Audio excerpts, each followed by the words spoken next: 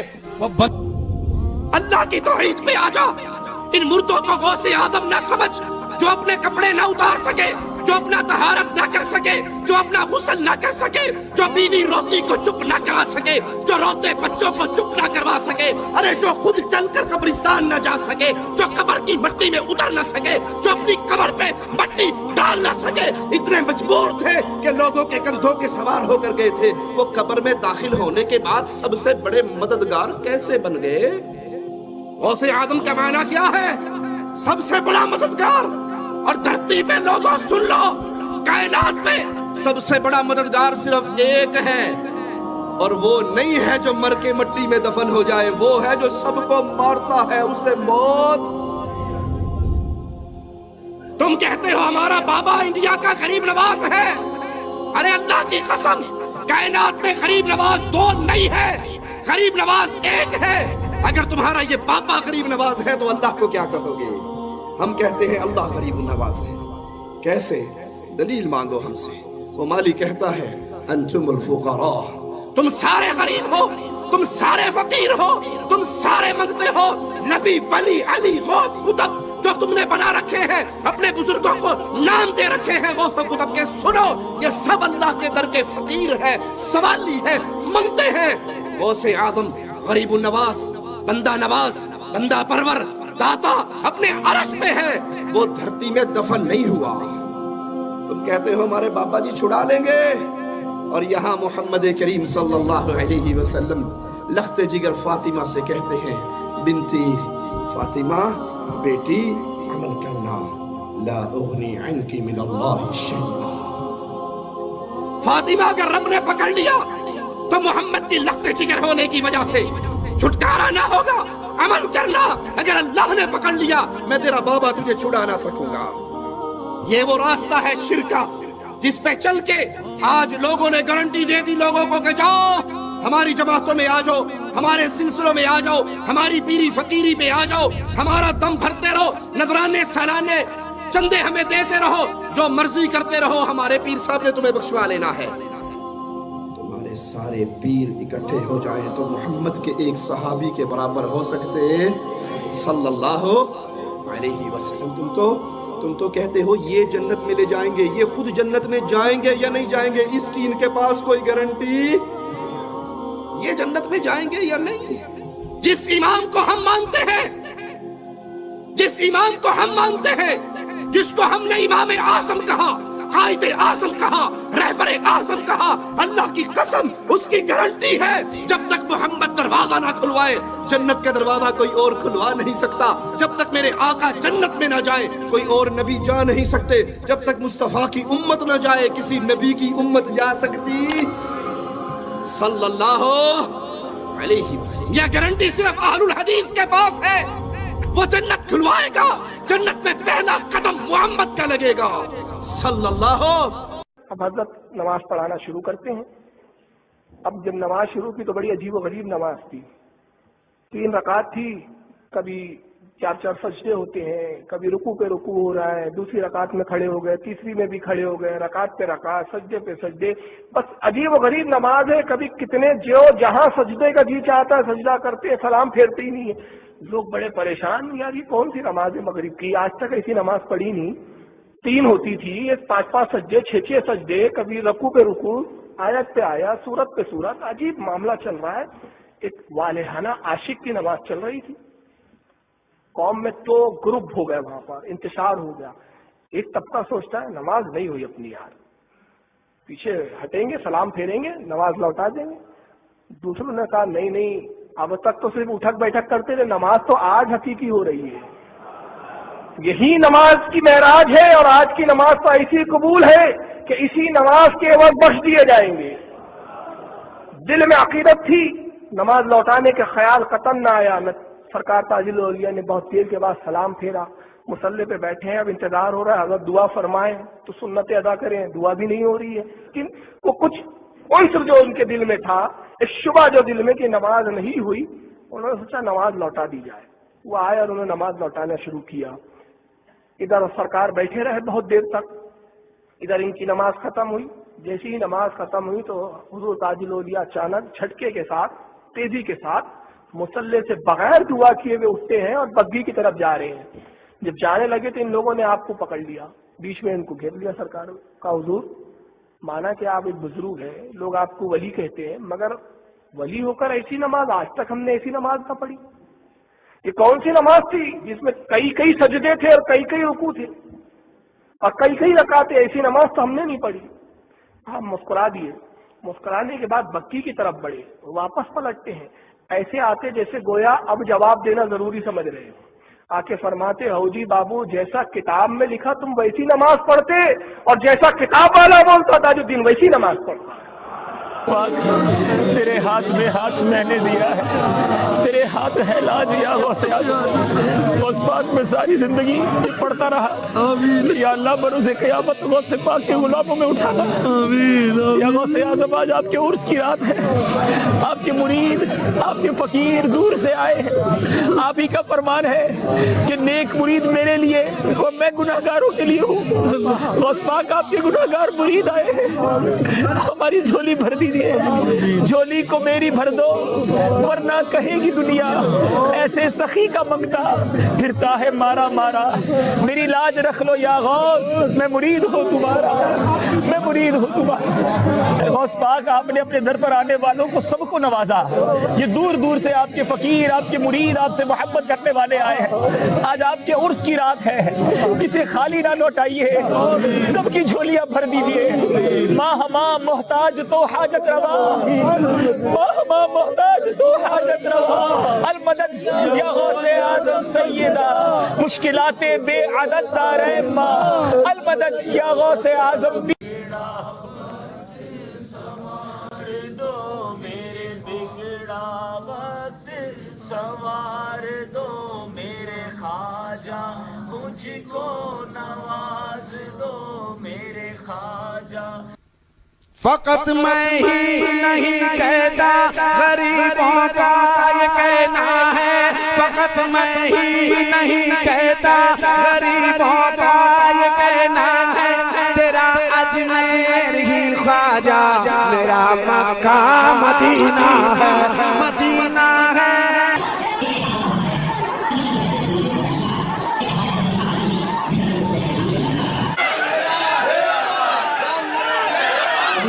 یہ سرکار کی نے عید بتایا، مرتے مر جائیں گے کبھی وہ عیدوں کو نہیں چھوڑیں گے۔ مصطفیٰ کی زبان نے عید نہیں کہا، ہماری جانیں چلی جائے۔